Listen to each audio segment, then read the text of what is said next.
Hello students, myself Dr. Ashutosh Dwivedi, going to start with fourth lecture on physics for class 12th students from NCERT. Now up to the third lecture, we had discussed about the charges and we were going through the second section of the first chapter, that is electric charge, and we had completed up till here, that is gold leaf experiment and its application for testing whether an object is electrically charged or not. Moreover, we had discussed about the unification of electricity and magnetism. In this lecture, we are going to start with this paragraph. From here we have to start. Before this, we had already discussed in the previous lecture. Now, to electrify a neutral body, we need to add or remove one kind of charge. When we say that a body is charged, we always refer to this excess charge or deficit of charge. कह रहे हैं कि किसी भी neutral body को, ध्यान दीजिएगा, neutral body जो पहले से इलेक्ट्रीफाइड नहीं है, उसको इलेक्ट्रीफाई करने के लिए हमें किसी एक प्रकार का चार्ज या तो देना होगा या उससे लेना होगा। किसी एक प्रकार का मतलब दो प्रकार के चार्जेस हैं, we already know it, positive and negative. तो किसी भी न्यूट्रल बॉडी को यदि आप कुछ एक्स्ट्रा नेगेटिव चार्ज दे दें, तो पहले से वो अगर वो न्यूट्रल है, यानी कि जितने नेगेटिव चार्जेस हैं उतने ही पॉजिटिव चार्ज हैं। इस न्यूट्रलिटी को समझना यहाँ बहुत जरूरी है। कोई भी बॉडी है तो वो न्यूट्रल ही होती है अगर एक्सेस चार्ज ना हो। कैसे होती है इसको हम लोग शॉर्ट में समझ लेते हैं, आगे का सारा डिस्कशन इसी पे बेस्ड है। देखिए, कोई भी बॉडी होगी अगर, तो वो कुछ टाइप ऑफ एटम्स की बनी होगी या मॉलिक्यूल्स की। मॉलिक्यूल्स भी एटम्स के ही बने होते हैं, तो फंडामेंटली हम कहेंगे एटम्स की बनी हुई है। और कोई भी एक एटम हम लें तो उस एटम में इलेक्ट्रॉन्स और प्रोटॉन्स की संख्या सेम होती है, यानी कि जितना नेगेटिव चार्ज उतना ही पॉजिटिव चार्ज। तो ओवरऑल वो एटम इलेक्ट्रिकली न्यूट्रल हो जाता है। अब अगर इसी तरह के कई एटम से वो बॉडी बनी हुई है, तो ओवरऑल वो पूरी बॉडी भी इलेक्ट्रिकली न्यूट्रल हो जाएगी। अब अगर हम उस बॉडी से कुछ हम इलेक्ट्रॉन्स को निकाल लें, मान लीजिए, और किन इलेक्ट्रॉन्स को हम निकाल पाते हैं? उन इलेक्ट्रॉन्स को जो उस बॉडी को कंस्टिट्यूट करने वाले एटम्स के अंदर तो हैं, मगर लूजली बाउंड है, बहुत वीकली बाउंड है अपने न्यूक्लियस से। उस एटम के अंदर जो न्यूक्लियस होगा उससे वो वीकली बाउंड है, उतना स्ट्रॉन्ग फोर्स नहीं है उन इलेक्ट्रॉन्स पे। इनको हम फ्री इलेक्ट्रॉन्स भी कहते हैं। तो ऐसे इलेक्ट्रॉन्स को यदि हम उस बॉडी से निकाल लें, तो अब उसके पास कुछ इलेक्ट्रॉन्स की तो कमी हो जाएगी, मगर प्रोटॉन्स अभी भी उतने ही रहेंगे। तो प्रोटॉन्स एक्सेस हो गए एज कंपेयर टू इलेक्ट्रॉन्स। ऐसी स्थिति में वह बॉडी पॉजिटिवली चार्ज हो जाएगी, एक्सेस ऑफ प्रोटॉन है। और यदि हम उस बॉडी पे कुछ एक्सेस इलेक्ट्रॉन दे दें, तो अब इलेक्ट्रॉन्स की संख्या एक्सेस हो जाएगी और प्रोटॉन्स कम हो जाएंगे। इसी बात को यहाँ लिखा जा रहा है कि ऐड और remove one kind of charge. किसी एक प्रकार का चार्ज यदि हम ऐड कर दें या रिमूव कर दें, तो वो बॉडी अब इलेक्ट्रिकली न्यूट्रल नहीं रहेगी। ऐसी स्थिति में हम कहते हैं कि उस बॉडी की इलेक्ट्रिकल न्यूट्रलिटी डिस्टर्ब हो गई और अब वो चार्ज्ड बॉडी है, it is no more neutral. आगे देखते हैं।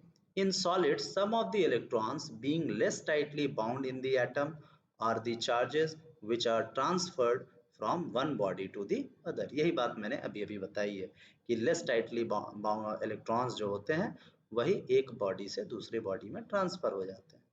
A body can thus be charged positively by losing some of its electron. ये बात भी मैंने अभी भी बताई कि अगर कुछ इलेक्ट्रॉन्स को निकाल लिया जाए, यानी बॉडी लूज कर दे या हम निकाल लें, तो वो पॉजिटिवली चार्ज हो जाएगा। Similarly a body can be charge negatively bye gaining electrons. ये भी मैंने अभी भी बताया आपको।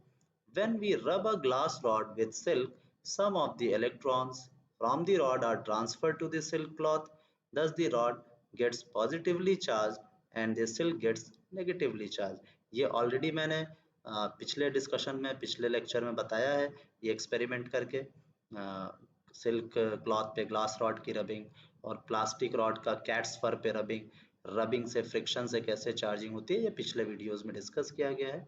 इसको आप वहां से सुनेंगे, उसी की रिपीटिशन है यहाँ पर। Now new charge is created in the process of rubbing. No new charge is created in the process of rubbing. यानी कि चार्ज क्रिएट नहीं हो रहा है नया कुछ भी, सिर्फ एक बॉडी से दूसरी बॉडी पे ट्रांसफर हो जा रहा है in the process of rubbing. Also, the number of electrons that are transferred is a very small fraction of the total number of electrons in the material body. ये भी मैंने पहले बताया कि जो इलेक्ट्रॉन्स ग्लास रॉड से silk cloth पे transfer हो रहे हैं उनकी संख्या बहुत कम होती है। जितने टोटल इलेक्ट्रॉन्स होंगे ग्लास रॉड पे उनके कंपैरिजन में बहुत ही थोड़े से इलेक्ट्रॉन्स जो लूजली बाउंड होंगे वही ग्लास रॉड से सिल्क क्लॉथ पे ट्रांसफर होंगे, संख्या उनकी बहुत कम होती है। Also, only the less tightly bound electrons in the material body can be transferred from it to the another by rubbing. इसी बात को फिर से बताई गई है। दो इंपॉर्टेंट पॉइंट्स पूरे डिस्कशन में निकल के आ रहे हैं कि नंबर ऑफ इलेक्ट्रॉन्स कम होंगे और वो इलेक्ट्रॉन्स लूजली बाउंड होंगे न्यूक्लियस से जो ट्रांसफर होंगे। ये दो बातें आप ध्यान दीजिए। Therefore, when a body is rubbed with another, the bodies get charged, and that is why we have to stick to certain pairs of materials to notice charging on rubbing the bodies. कह रहे हैं कि कुछ certain pair of materials में ही ये charging by rubbing का phenomena आपको दिखता है। आप किसी भी दो वस्तु को रगड़ेंगे, फ्रिक्शन की वजह से चार्जिंग नहीं होगी। कुछ सर्टेन सुटेबल पेयर्स होते हैं, उन्हीं के साथ इस फेनोमेना को ऑब्जर्व किया जा सकता है। यहाँ पे 1.2 सेक्शन खत्म होता है, and now we will start third section, that is conductors and insulators. A metal rod held in hand and rubbed with wool will not show any sign of being charged. However, if a metal rod with a wooden or plastic handle is rubbed without touching its metal part, it shows signs of charging. देखिए कह रहे हैं कि अगर किसी metal rod को directly हाथ में पकड़े, मेटल रॉड को हाथ में पकड़िए यानी उसका मेटेलिक पार्ट आपके हाथ के कांटेक्ट में है, और अगर आप उसको वुल पे रब करें, उनके ऊपर वुल पे रब करें, तो कोई चार्जिंग का साइन नहीं दिखेगा, कोई चिन्ह नहीं होगा। लेकिन अगर आप उस मेटेलिक रॉड में एक वुडन हैंडल लगा दें या प्लास्टिक का हैंडल लगा दें और उस वुडन या प्लास्टिक के पार्ट को अपने हाथ से पकड़े, मेटेलिक पार्ट हाथ से टच ना हो, और अब आप अगर रबिंग करेंगे मेटेलिक पार्ट को, तो वो चार्जिंग का साइन शो करेगा। किस पे रब करेंगे? वुल पे। Suppose we connect one end of a copper wire to a neutral pith ball and the other end to a negatively charged plastic rod. We will find that the pith ball acquires a negative charge. अब देखिए यहाँ पे क्या कह रहे हैं, देखिए यहाँ आप कॉपी पेन की मदद से समझ सकते हैं। एक पिथ बॉल बनाइए और एक प्लास्टिक का रॉड बनाइए, और प्लास्टिक का रॉड नेगेटिवली चार्ज बनाइए, उसके ऊपर कुछ नेगेटिव चार्जेस शो करिए, और उस प्लास्टिक चार्ज रॉड से, नेगेटिवली चार्ज रॉड से एक वायर को ले जाइए और पिथ बॉल से उसको ज्वाइन कर दीजिए, कनेक्ट करा दीजिए। तो वो यही कह रहे हैं कि अब जो नेगेटिवली चार्ज प्लास्टिक रॉड है उस पर का नेगेटिव चार्ज इस कॉपर वायर के थ्रू होते हुए पिथ बॉल पे आ जाएगा, और कुछ चार्जेस, सारे नहीं आएंगे, कुछ प्लास्टिक रॉड पे रह जाएंगे और कुछ चार्जेस आके पिथ बॉल पे एक्यूमुलेट कर जाएंगे, इकट्ठा हो जाएंगे। यही बात यहाँ कही जा रही है। So we will find that the pith ball acquires a negative charge. If a similar experiment is repeated with a nylon thread or a rubber band, no transfer of charge will take place from the plastic rod to the pith ball. कह रहे हैं अब इसी experiment को repeat करिए और copper wire जिससे आपने कनेक्ट किया था उसको हटाकर आप एक नायलॉन का थ्रेड ले लीजिए या एक रबर बैंड ले लीजिए, और नेगेटिवली चार्ज रॉड को न्यूट्रल पिथ बॉल से अगर जोड़ेंगे तो पिथ बॉल अभी भी न्यूट्रल ही रहेगा, कोई चार्ज प्लास्टिक रॉड से मूव करके पिथ बॉल पे नहीं आएगा। Why does the transfer of charge not take place from the rod to the ball? अब ये क्वेश्चन मार्क है यहाँ कि ऐसा क्यों नहीं हो रहा है, क्यों चार्ज ट्रांसफर नहीं हुआ। निश्चित रूप से रबर बैंड और थ्रेड, नायलॉन थ्रेड जो है, they are not good conductors, they do not allow the flow of electric current or the electric charges, तो इसलिए ऐसा नहीं हुआ है। इस पे आगे चर्चा है, इसको फटाफट समझ लेते हैं हम लोग। सिंपल सी चीजें हैं, आप लोग छोटी क्लासेस में 10th वगैरह में पहले भी पढ़े हैं, इसको जल्दी से खत्म करेंगे हम लोग। Some substances readily allow passage of electricity through them, others do not. Those which allow electricity to pass through them easily are called conductors. They have electric charges, that is electrons, that are comparatively free to move inside the material. Metals, human and animal bodies and earth are conductors. अब देखिए यहाँ तक क्या ये कह रहे हैं, conductors किसे कहते हैं, तो वह वस्तुएं जो इलेक्ट्रिसिटी को फ्लो करने की परमिशन देते हो, अलाउ करते हो, उनको हम कंडक्टर्स कहते हैं। इजीली अलाउ करते हो यहाँ पे कहा जा रहा है, यानी रेजिस्टेंस ना हो, अवरोध ना हो और करंट फ्लो कर जाए। इलेक्ट्रिक चार्जेस जो फ्लो करते हैं इस तरह के कंडक्टिंग मटेरियल्स में, वो कौन से चार्जेस होते हैं, वो फ्री इलेक्ट्रॉन्स होते हैं। इसकी चर्चा मैंने अभी अभी की है कि फ्री इलेक्ट्रॉन्स क्या होते हैं, जो अपने न्यूक्लियस से, एटम के अंदर जो न्यूक्लियस है उससे वो लूजली बाउंड होते हैं। कुछ एग्जांपल्स हैं, metal, human and animal bodies and earth good conductors हैं इलेक्ट्रिसिटी के। Most of the non-metals like glass, porcelain, plastic, nylon, wood offer high resistance to the passage of electricity through them. They are called insulators. कुछ ऐसी वस्तुएं हैं जो अपने through electric charges को और के फ्लो को अलाउ नहीं करते हैं, बहुत हाई रेजिस्टेंस होता है, बहुत अवरोध होता है और वो फ्लो को अलाउ नहीं करते हैं चार्जेस के, उनके पास फ्री इलेक्ट्रॉन्स नहीं होते हैं। ऐसी वस्तुओं को हम इंसुलेटर्स कहते हैं। एग्जाम्पल दिया हुआ है यहाँ पे, glass, porcelain, plastic etcetera. Most substances fall into one of the two classes stated above. अब कहना है कि ज्यादातर वस्तुएं ऊपर दी हुई दो कैटेगरीज यानी इंसुलेटर और कंडक्टर, इनसे बिलोंग करती हैं।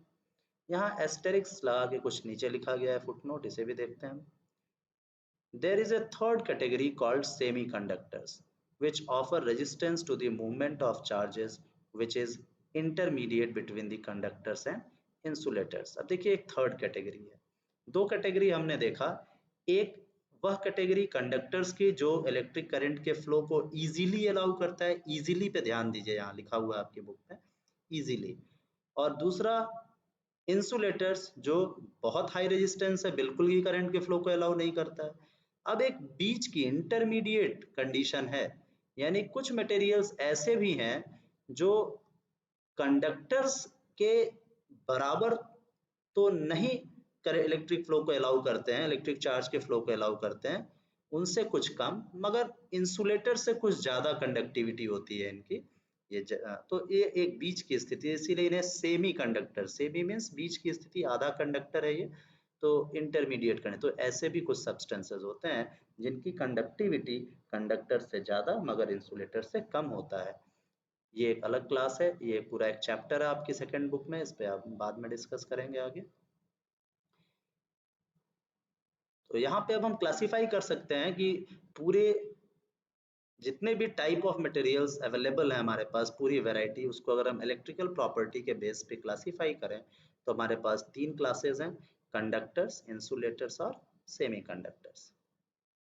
When some charge is transferred to a conductor, it radially gets distributed over the entire surface of the conductor. ये बहुत ही इंपॉर्टेंट बात है। अगर आप किसी कंडक्टर के सरफेस पे कुछ एक्सेस चार्ज देंगे तो वो चार्ज उस पूरे सरफेस पे रेडियली, बहुत तेजी से, रेडियली मीन्स तुरंत आपने दिया और बहुत फास्ट तुरंत वो पूरे सरफेस पे वो क्या करेंगे, डिस्ट्रीब्यूट हो जाएंगे।